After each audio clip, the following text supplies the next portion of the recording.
Qu'ils soient munis de pancartes ou qu'ils frappent sur des casseroles, ces Thaïlandais n'ont pas envie de se taire. Mercredi, ils étaient un peu plus d'1 millier dans la capitale à se faire entendre. Depuis hier, 4 personnes ont été arrêtées par le tribunal au sujet de l'article 112, c'est-à-dire la loi thaïlandaise sur le lèse-majesté.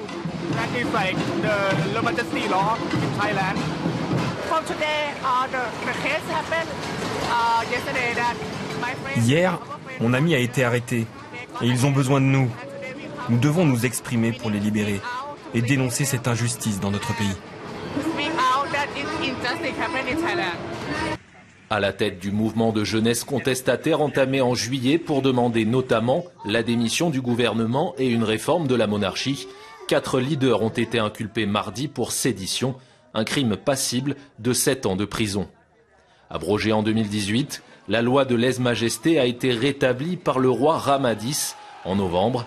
Et mesure inédite, la demande de liberté provisoire a été refusée aux 4 leaders de la manifestation.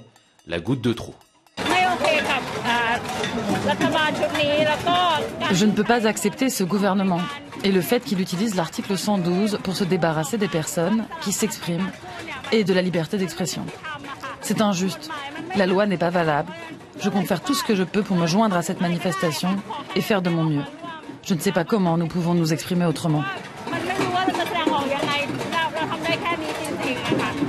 Selon l'ONG Thai Lawyers for Human Rights, 58 militants font face à diverses accusations de lèse-majesté et encourent jusqu'à 15 ans de prison en alignant les peines.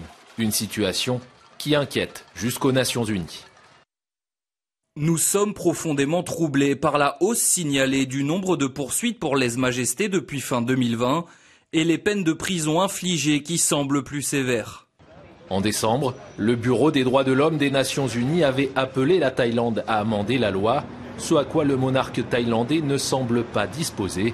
En janvier, la Thaïlandaise Anchan Prilert avait été condamnée à une peine de 43 ans de prison pour avoir posté des vidéos où elle critiquait le roi. Ces publications remontaient à 2015.